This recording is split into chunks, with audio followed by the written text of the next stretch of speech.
Hello guys, this is Roger69501 and welcome to my channel. Well, I'm gonna give you my thought for another two-part story arc. But on this title is gonna be Justice League issue number 6, which is called State of Fear. Here's part 1, issue number 6, which is pretty nice cover. And issue number 7, which is awesome cover. Check that out. Well, okay. This is a two-part story. So the thing is, the story starts that out of the blue, for no apparent reason, which I'm going to show you here. This is just the first page. They're all scared. And the title tells you what the story is about, more or less. So the thing is that the whole Justice League, they got kind of like contaminated by some kind of virus out of space, kind of like a black matter, I think it's called, as you can see here. So every Justice League and every human, well, they get contaminated by that black matter, as we can see here. But they get protected by Jessica Cruz and Simon Baz. The thing is that that black matter will enhance each member of the Justice League their fear or rage. So it's kind of like if one of the members doesn't like the other member, well, they have no control over themselves and they can kill each other or say what they never tried to say before. So it's kind of like if they got drunk, more or less. So the thing is that none of them can control fear or the rage. It's more fear than the rage. But the only members that actually can confront all that rage, in this case fear, is the Green Lantern, because anybody who can become Green Lantern is because they pass fear. They overcome fear. They can control their fear. But in this case, every single member of the Justice League and some non-meta-humans, well, they have no control over their fear. They get overwhelmed by it. Kind of like they being poisoned by Scarecrow. Kind of. So the thing is that we see Superman talking with Lois Lane.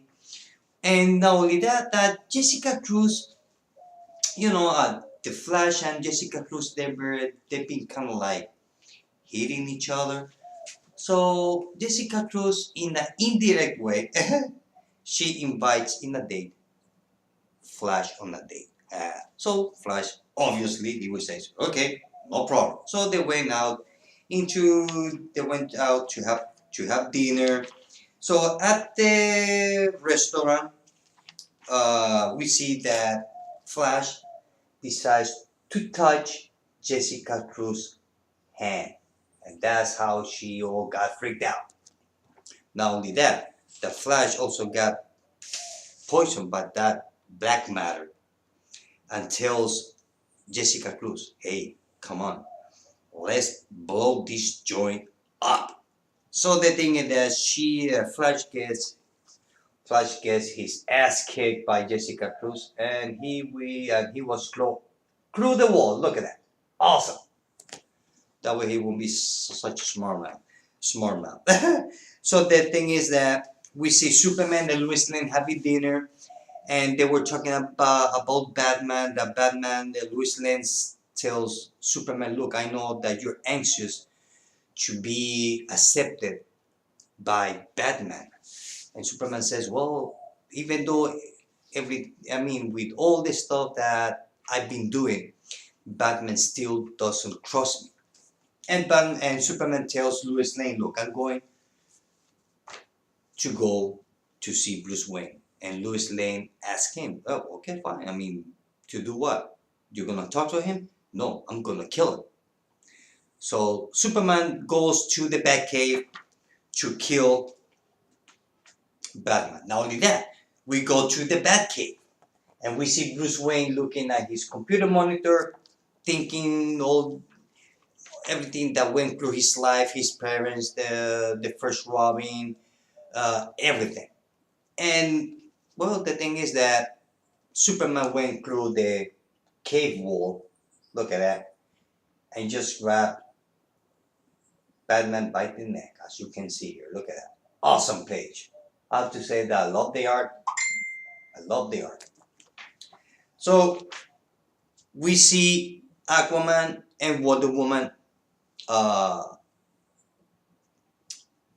pushing or pulling kind of like aircraft carrier to the shore.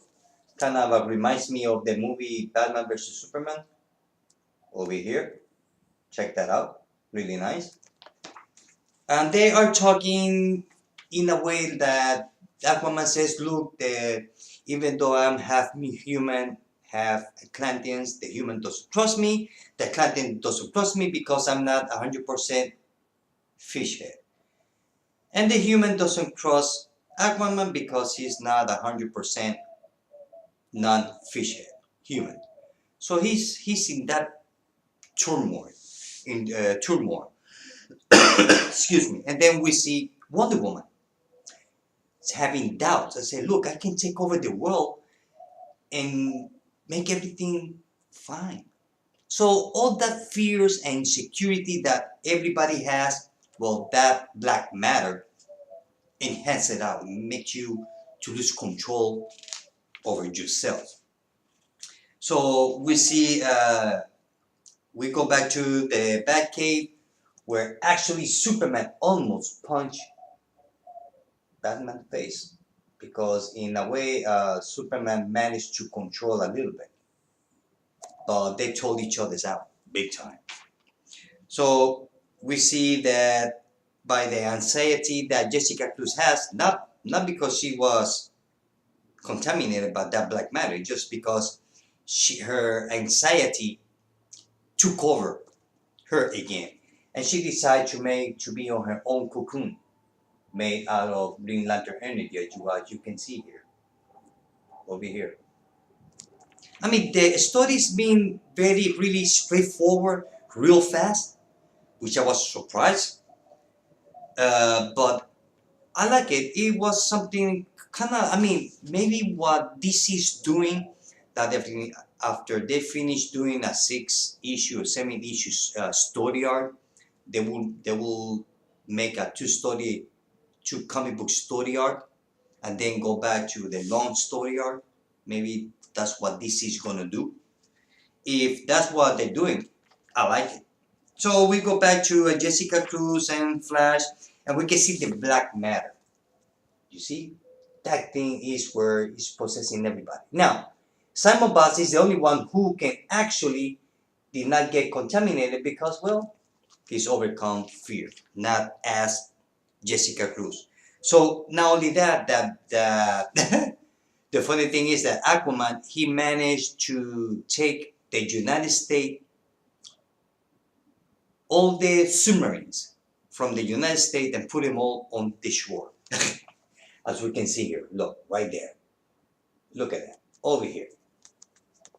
Those are some of the United States submarines that Aquaman actually put them on the shore. Look at that. He got nerves. Look at that.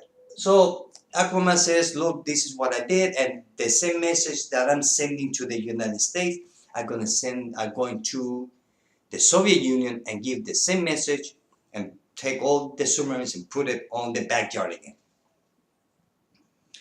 And Wonder Woman, kind of like she was threatened by the army, as we can see over here. And she had that pose, strike the pose. Look at that, awesome. Because of what they did. So we see, finally we get to see the black matter over here. It's taking over of the city and everybody. So the thing is, they manage how to overcome over here. Look at that.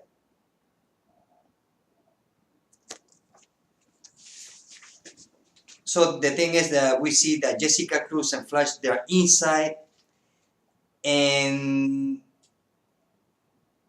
the thing is that that black matter kind of like took over Jessica Cruz's ring and start to talk to her like on the beginning on the beginning of Jessica Cruz on the New 52, that her ring it was the one was controlling her. Well, the same thing happens here, but we know that the ring belongs to Jessica Cruz and that voice is gone. But that black matter through the ring, it was playing with Jessica Cruz's mind, making her very insecure until Jessica Cruz managed to how I can say it, managed to took everything of her or from her to get all her inner strength to overcome that black matter, as we can see here over here, and destroy that black matter. I call it black matter because it has a name, but I don't know which one is. Actually, I forgot. So after that, we see Flash and Jessica Cruz talking, and this is the pivotal moment where Jessica Cruz decides that, well, she cannot, uh, go out or continue go out on a second date with Flash, and also Jessica Cruz decides to quit the Justice League, not as a Green Lantern, but she's gonna quit everything, dating, or have tried quit to have a second date with Flash and the Justice League. And that was it. That's the end of this two-part story arc. It was good. I think I've seen this story more or less in the New 52. I don't quite remember what title, but kind of reminds me. It was good. I mean, nothing to go overboard or get excited. It just like a Sleepy Reader 666 says one of his last video that he reads Justice League kind of like if that's his favorite popcorn comic book. Well, that's what this story is. It's a popcorn comic book. I mean, you just have a bowl of popcorn and read it because it's fun, straightforward, no complication. That's it. Beginning, end. That's it. Reminds me those story arcs from the 90s, on the beginning of the 90s, that most of the time story arc will only be 2 or 3 comic books. Well, this reminds me of that. And now we give it 4 out of 5. So, a State of Fear. It was fun. What can I say? Hitch is doing a great work. The artist is awesome. The colorist. And my favorite cover would be, well, what can I say? Issue number 7. Check that out. Well, guys, this is it. I hope that you like this video. See you later. Bye.